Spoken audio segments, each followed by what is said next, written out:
Once again, welcome back to my session, and today in this session we will do about the remaining session, that is sentence.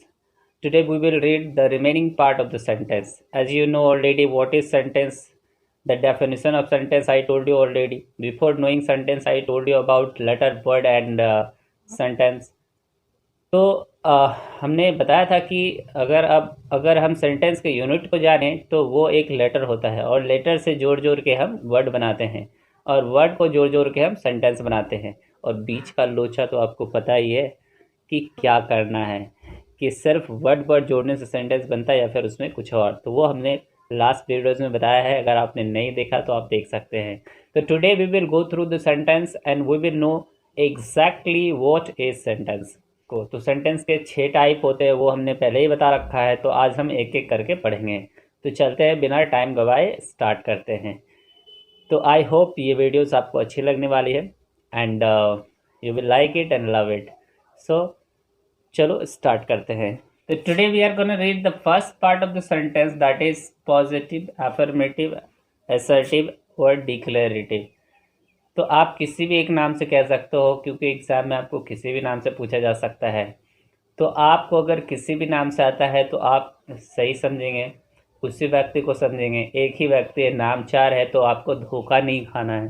तो चलो आप देख लो, affirmative है, assertive है, positive है और declarative है। तो एक ही बंदा है, सारा बंदा एक ही है, नाम 4 ले रखा है, तो उससे आपको धोखा तो खाना नहीं है। हिंदी में इसे स्वीकारात्मक या फिर सकारात्मक कहते हैं। तो सबसे पहले डिफाइन करते हैं। तो यहाँ पे हमने डेफिनेशन लिखा है कि a sentence which gives statement that is called assertive sentence. But do you think is it enough to find out sentence is it enough to find out an assertive sentence by reading a single definition? तो उत्तर है नहीं, जवाब है नहीं। इस definition को सिर्फ पढ़ के हम आसानी से उत्तर प्राप्त नहीं कर सकते हैं। तो चलते हैं कैसे प्राप्त करेंगे। तो इसका स्ट्रक्चर जानेंगे। स्ट्रक्चर क्या होता है? बनावट, संरचना। संरचना जो होता है, सब्जेक्ट होता है, फिर हेल्पिंग वर्ब या फिर मेन वर्ब होता है और लास्ट में फुल स्टॉप होता है। तो आपको इसे देखना है, सब्जेक्ट देखना है, हेल्पिंग वर्ब देखना है या फिर मेन वर्ब और लास्ट में फुल स्टॉप देखना है। तो सब्जेक्ट, वर्ब और फुल स्टॉप मिलता है तो that is an assertive sentence. यानी कि आपको इस स्ट्रक्चर के, इस बनावट के अनुसार, आपको संरचना के अनुसार ही फाइंड करना है। तो एग्जाम्पल ले लेते हैं। मैंने सब्जेक्ट आपको पहले ही बताया है, तो कुछ एग्जाम्पल लेते हैं, जैसे कि आई, और एक हेल्पिंग वर्ब ले लेते हैं एम, और एक मेन वर्ब ले लेते हैं गोइंग। तो अब देखिए, यहाँ पे हमने एक एग्जाम्पल ले लिया, आई एम गोइंग। तो ये जो है हमारा सब्जेक्ट है, वर्ब है और यहाँ फुल स्टॉप है। तो सब्जेक्ट, वर्ब, फुल स्टॉप आवे तो आपको वो आपका असर्टिव सेंटेंस है। हो सकता है सिर्फ एच भी हो या फिर सिर्फ एम भी हो या फिर दोनों हो। तो यहाँ पे हमने दोनों दिखाया है। अब आप देख सकते हैं, आई एम रेडी। तो यहाँ पे सिर्फ आपको ये एच भी दिख रहा है, हालांकि यहाँ पे ये भी एम भी है, मेन वर्ब है। तो ये जो है मैंने पिछले वीडियोस में बता रखा कि कैसे है। अब आगे आप देख सकेंगे, जैसे दे स्माइल। तो अब यहाँ पे ये सब्जेक्ट है और यहाँ पे वर्ब है। तो अब आप देख सकते हैं कि ये वर्ब है, यानी कि सिर्फ वर्ब है, सिर्फ हेल्पिंग वर्ब है, दोनों है, हेल्पिंग वर्ब और मेन वर्ब। यानी कि हम इस स्ट्रक्चर को देखकर अब हम समझ सकते हैं कि हमें सब्जेक्ट, वर्ब और फुल स्टॉप, लास्ट में क्या आना चाहिए? फुल स्टॉप आना चाहिए, तभी वो असर्टिव सेंटेंस होगा। तो आई होप कि ये बातें आपको समझ में आ गई होगी। आप स्ट्रक्चर से जल्द फाइंड आउट कर सकते हैं, ना कि डेफिनेशन से। तो अब आपके बगल से अगर जाएगा असर्टिव सेंटेंस तो आप फाइंड कर सकेंगे कि किसे असर्टिव सेंटेंस कहते हैं। शुरू में सब्जेक्ट आना चाहिए, बाद में वर्ब आना चाहिए और लास्ट में फुल स्टॉप आना चाहिए। 3 पहचान आपको याद रखना है। तो आई होप कि आपको ये बातें समझ में आ गई होगी। चलते हैं अब नेगेटिव की तरफ। A sentence that gives statement in negation. कहने का अर्थ क्या है कि नेगेटिव में, यानी कि ऐसा सेंटेंस जो नेगेटिव में बोलता है, यानी कि जिसको नहीं का बीमारी हो गया है। खाना खाओगे नहीं, जाओगे नहीं, खेलोगे नहीं, लिखोगे नहीं, पढ़ोगे नहीं, क्या तुम बोल सकते हो तो नहीं, क्या तुम पढ़ सकते हो तो नहीं, क्या तुम सेंटेंस बना सकते हो तो नहीं, कुछ भी आपको बोला जाएगा तो उसका उत्तर अगर नहीं में आता है, नहीं वाला वाक्य बनाते हैं, नेगेटिव बात करते हैं, तो आपका वो सेंटेंस नेगेटिव होता है। तो आई होप कि ये भी बात आपको समझ में आ गई होगी कि जिसे नहीं का बीमारी हो जाता है उसे नेगेटिव सेंटेंस कहा जाता है, यानी कि हर बात में नहीं बोलना है। एग्जाम्पल कुछ लेते हैं जिसके जरिए हम अच्छे से समझ सकेंगे।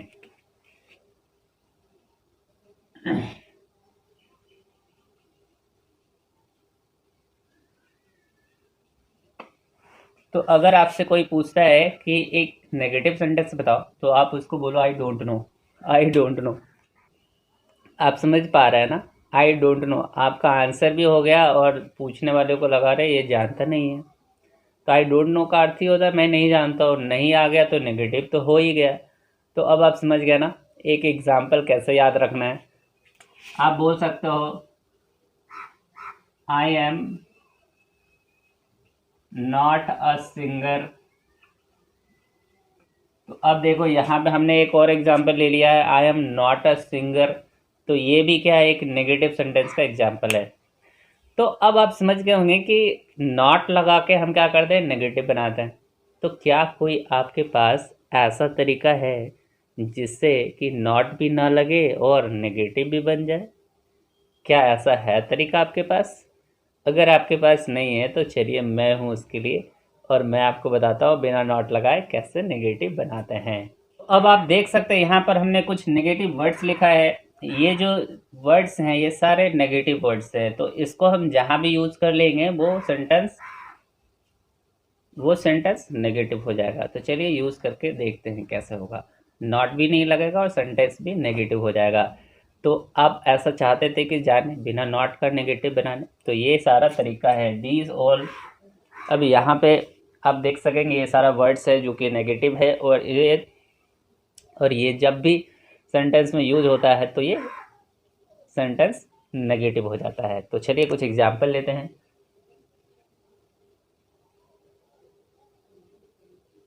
यू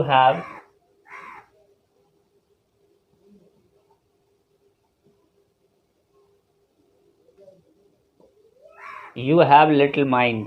तो यहाँ पे देखो क्या लिखा है, लिटिल। लिटिल जो है नेगेटिव है, अगर इसमें अ लिटिल या द लिटिल लगा दे तो वो पॉजिटिव हो जाता है, लेकिन सिर्फ लिटिल जो होता है वो नेगेटिव होता है। अगर इसके पहले आर्टिकल लगा देते हैं तो वो पॉजिटिव हो जाता है। तो you have little mind means you have no mind. You have no mind, you have to consider this. जैसे फ्यू फ्रेंड्स आर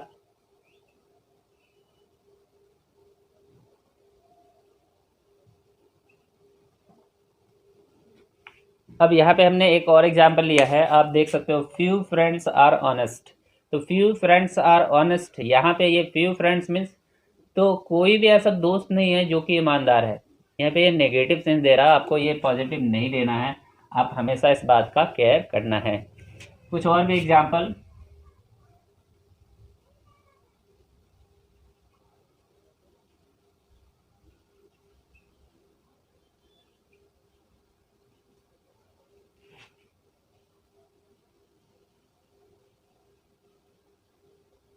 अब देखो कि यहाँ पे हमने लिखा है रीड प्रोपरली।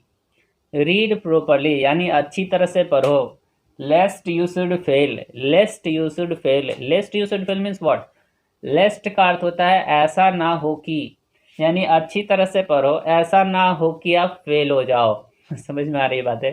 तो ना हो कि यहाँ पे मैंने नेगेटिव वर्ड्स डाल रखा है, इसलिए ये भी एक नेगेटिव सेंटेंस है। तो आई होप कि आपको ये भी बात समझ में आई होगी कि नेगेटिव सेंटेंस को और भी तरीके से कैसे फॉर्म किया जाता है। तो नेगेटिव ये सारे वर्ड्स हैं, आप चाहे तो इसकी स्क्रीनशॉट ले सकते हैं ताकि आपको आगे समझने में परेशानी ना हो और आप इसे याद कर लें। तो सारे जो यहाँ पे वर्ड्स दिए गए हैं सबके मीनिंग नेगेटिव होते हैं। तो चलिए अभी आगे हम पढ़ते हैं इंट्रोगेटिव के बारे में, और आपको जानकर बहुत अच्छा लगेगा इंट्रोगेटिव, क्योंकि इंट्रोगेटिव जो है वो सब सवाल करता है, क्वेश्चन करता है। हर बार आएगा, क्वेश्चन करेगा, दिमाग खाएगा। चलो समझते हैं क्या होता है। कोई सेंटेंस इंट्रोगेटिव है ये आप कैसे पता करेंगे? तो आप उसे पढ़ेंगे, फिर उसको पढ़ने के बाद हिंदी करेंगे, फिर जानेंगे क्या वो क्वेश्चन कर रहा है, तब आप बता सकेंगे कि ये एक इंट्रोगेटिव सेंटेंस है, यानी प्रश्न पूछने वाला प्रश्नवाचक सेंटेंस है। लेकिन अगर मैं वो टिप्स बताने जा रहा हूँ जो कि आपको अगर पूछा जाएगा इंट्रोगेटिव सेंटेंस, 20 सेंटेंस दे दिया जाएगा और पूछा जाएगा आपको इसमें से इंट्रोगेटिव सेंटेंस फाइंड आउट करके बताएं, तो आपको कुछ नहीं करना है, आपको सिर्फ सेंटेंस के अंत में देखना है क्या ये मिल रहा है, यानी मार्क ऑफ इंट्रोगेशन मिल रहा है, क्वेश्चन मार्क मिल रहा है। तो अगर अंतिम में हम देखेंगे, सिर्फ अंतिम में देखेंगे, अगर अंतिम में क्वेश्चन मार्क है तो वो इंट्रोगेटिव, अदरवाइज नहीं है। मुझे कुछ भी नहीं करना है, पढ़ना भी नहीं है कि क्या लिखा हुआ है, सिर्फ अंत में देखना है क्वेश्चन मार्क है तो that is an interrogative sentence. तो चलते हैं, जानते हैं। तो अब आप यहाँ पे देख सकते हैं कि जो शॉर्ट इंट्रोगेटिव जो होता है वो दो तरह का होता है, एक शॉर्ट क्वेश्चन होता है, एक हार्ड क्वेश्चन होता है। शॉर्ट क्वेश्चन जो होता है वो हेल्पिंग वर्ब से शुरू होता है, और हार्ड क्वेश्चन जो होता है वो WH से शुरू होता है। तो शॉर्ट क्वेश्चन को शॉर्ट क्वेश्चन क्यों कहते हैं, तो चलते जानते हैं। ये हेल्पिंग वर्ब से शुरू होता है। हेल्पिंग वर्ब की संख्या 24 है, ये तो मैंने पिछले वीडियोज में बता चुका है, अगर आपने नहीं देखा तो उसे देख सकते हो। तो 24 है, is, am, are, was, were, has, have, had, do, does, did, shall, should, will, would, can, could, may, might, used to, ought to, need, must, है। तो ये सारे जो है हेल्पिंग वर्ब है, 24 है। और जो भी ये हेल्पिंग वर्ब से जो शॉर्ट क्वेश्चन होता है वो हेल्पिंग वर्ब से स्टार्ट होता है। आपको ये याद रखना है कि जो शॉर्ट क्वेश्चन होता है वो हेल्पिंग वर्ब से स्टार्ट होता है। एक एग्जांपल हमने यहाँ पे लिया, are you mad. Are you mad क्या है, आ जो है यहाँ पे हमने आर जो लगाया है ये हेल्पिंग वर्ब है, और हेल्पिंग वर्ब से जो होता है वो शॉर्ट क्वेश्चन होता है। आपको ये भी याद रखना है कि हेल्पिंग वर्ब से जो भी सेंटेंस स्टार्ट होंगे उसकी हिंदी क्या से शुरू होगी, यानी क्या से। तो यहाँ पे हो जाएगा, क्या आप पागल है, क्या आप पागल हैं। तो ये ऐसा क्वेश्चन हो जाएगा। तो इसका जवाब होगा यस या फिर नो। इसका जवाब हो सकता है यस या फिर नो। यस हो सकता है या फिर नो हो सकता है, दो ही जवाब हो सकता है। यस हो सकता है, अगर आपसे कोई पूछे कि क्या आप पागल हो तो इसका जवाब दो हो सकता है, या फिर यस या फिर नो। तो हम दो ही जवाब कर सकते हैं। जब भी आपको याद रखना है कि जब भी हेल्पिंग वर्ब से क्वेश्चन स्टार्ट होगा तो उसकी हिंदी क्या से शुरू होगी, और उसके आंसर वन वर्ड आंसर होंगे, या तो यस होंगे या फिर नो। और इसी कारण से इसे शॉर्ट क्वेश्चन कहा जाता है। शॉर्ट क्वेश्चन को यस नो क्वेश्चन भी कहा जाता है। तो क्यों कहा जाता है आपको पता चल गया, क्योंकि इसका आंसर या तो यस हो सकता है या फिर नो हो सकता है। तो आई होप कि शॉर्ट क्वेश्चन आपको समझ में आ गया होगा। 2-3 पॉइंट जो है आपको याद रखना है। यह जो है हेल्पिंग वर्ब से शुरू होता है, इसकी हिंदी क्या से शुरू होती है, और इसका आंसर यस नो होता है। तो ये चीज़ें आपको याद रखने वाली है। अब देखिए यहाँ पर WH क्वेश्चन होता है। WH क्वेश्चन क्या होता है, जो कि W या फिर S से स्टार्ट होता है और क्वेश्चन भी करता है। जैसे कि व्हाट है, वाई है, व्हेन है, विच है, वेयर है, how much, how long, how many. तो ये हुम है, हु से बहुत सारे ऐसे क्वेश्चन हैं जो कि लगाते हैं। और ये हार्ड क्वेश्चन क्यों हो जाता है, जैसे कि आपको पूछा जाए क्या आप पागल हैं, क्या आप खाते हैं, तो आपका आंसर होगा हाँ या नहीं, यस या नो। लेकिन क्या आपसे पूछ दिया जाए कि आप क्यों खाते हैं, तो आपको आंसर हाँ नहीं कर सकेंगे, आप बड़ा आंसर होगा इसका। इसीलिए ये हार्ड क्वेश्चन होता है। अगर आपसे पूछा जाता है कि आप क्यों खाते हैं, तो आप बोलेंगे मैं इसलिए खाता हूँ क्योंकि मैं ज़िंदा रह सकूँ, ताकि we can survive our life. तो ये चीज़ें जो है बड़ी आंसर हो जाती है, इसलिए इसे हम हार्ड क्वेश्चन कहते हैं। तो आई होप ये भी आपको समझ में आ गया होगा। तो चलिए कुछ एग्जाम्पल लेते हैं।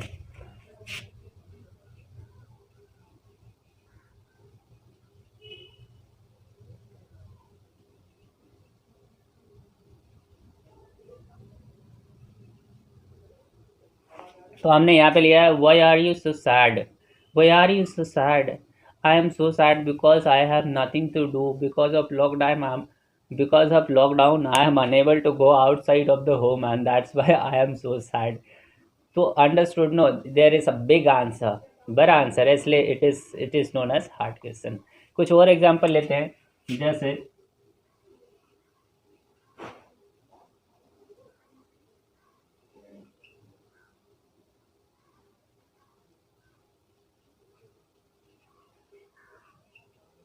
How do you play. तो हमने यहाँ पे एक और एग्जाम्पल लिया है, हाउ डू यू प्ले। तो आप समझ गए ना कि कैसे शॉर्ट क्वेश्चन होता है और कैसे हार्ड क्वेश्चन होता है। आप कैसे खेलते हो, तो how do you play, you can answer yourself yes no तो कर नहीं सकते हो। अगर वन वर्ड आंसर नहीं होता तो that is known as hard question. तो आप हार्ड क्वेश्चन समझ गए, शॉर्ट क्वेश्चन समझ गए। हार्ड क्वेश्चन कैसे स्टार्ट होता है, तो WH से स्टार्ट होता है और इसका जवाब बड़ा होता है। तो ये भी बात आपको समझ में आ चुका है। तो आई होप कि इंट्रोगेटिव सेंटेंस आपको समझ में आ गई होगी। तो चलिए लास्ट में हम एक बार रिवाइज कर लेते हैं। आज हमने जो पढ़ा है उसको रिवाइज कर लेते हैं अच्छे से। तो आज हमने पढ़ा है असर्टिव सेंटेंस। असर्टिव सेंटेंस वैसा सेंटेंस होता है जो एक्सेप्ट करता है, हाँ में बोलता है हर बातों को, हाँ में बोलता है, उसमें ना नहीं होते हैं, वो सब्जेक्ट, हेल्पिंग वर्ब या main verb plus full stop से स्टार्ट होते हैं। नेगेटिव सेंटेंस भी ऐसे ही स्टार्ट होते हैं, सब्जेक्ट, हेल्पिंग वर्ब या मेन वर्ब से, लास्ट में फुल स्टॉप होते हैं, लेकिन यहाँ पे नॉट लगा होता है। और मैंने आपको और भी बताया एक बातें कि कैसे बिना नॉट को लगाए हम नेगेटिव सेंटेंस को बना सकते हैं, ये भी हमने आपको बताया है। और फिर हमने बताया तीसरा इंट्रोगेटिव सेंटेंस। इंट्रोगेटिव सेंटेंस दो तरह का होता है, एक शॉर्ट क्वेश्चन होता है, एक हार्ड क्वेश्चन होता है। शॉर्ट क्वेश्चन होता है जो हेल्पिंग वर्ब से स्टार्ट होता है और इसकी हिंदी क्या से स्टार्ट होती है, और इसका जब जवाब मांगा जाता है तो यस या फिर नो में आता है, और इसीलिए इसे शॉर्ट क्वेश्चन कहते हैं। और शॉर्ट क्वेश्चन को यस नो क्वेश्चन भी कहा जाता है। तो ये तो आपको समझ में आ गया है। और आगे चलते हैं हार्ड क्वेश्चन की तरफ। तो WH जो हार्ड क्वेश्चन होते हैं वो WH वर्ड से स्टार्ट होते हैं, और WH वर्ड वो होता है जो W या फिर S से स्टार्ट होने वाले वर्ड्स होते हैं और क्वेश्चन भी करते हैं। तो जैसे कि what, why, when, where, which, how much, how long, how many, ये सारे जो है WH क्वेश्चन हैं। तो यहाँ पे जो सवाल पूछा जाता है तो जवाब यहाँ पे बड़ा आता है, जिसके कारण क्या होता है कि हमें बहुत ज़्यादा आंसर देना पड़ता है, और इसलिए ये हार्ड क्वेश्चन होता है। तो अब आगे आप क्वेश्चन जब पूछना स्टार्ट करेंगे तब आपको ये बहुत ज़्यादा काम आने वाला है। जैसे when are you coming, when will you go, how are you, how much time you spend with your friend, whom do you love in your family most. So many things can be asked by using this question words. So it is very important। आगे आप जानेंगे कि कैसे हम इसको आसान तरीके से सारे वर्ड्स को यूज़ करेंगे। तो अभी हमने पहचानने के लिए बताया है। अगर आपको इंट्रोगेटिव सेंटेंस फाइंड आउट करना है तो आपको क्या करना है, सेंटेंस के अंत में ये देखना है, क्वेश्चन मार्क देखना है। अगर क्वेश्चन मार्क आपको मिलता है तो that is an interrogative sentence. तो आई होप कि ये तीनों सेंटेंस आपको समझ में आ गई होगी। आज के लिए इतना ही। हम आगे नेक्स्ट क्लास में करेंगे 3 सेंटेंस जो बचे हैं, और उससे भी अच्छी तरह से जानेंगे। तो मिलते हैं आपसे नेक्स्ट वीडियो में, तब तक के लिए बाय, सी यू। एंड अगर आपको वीडियो अच्छा लगता है तो please like, comment and share करो। Thank you for watching this video. Thank you once again.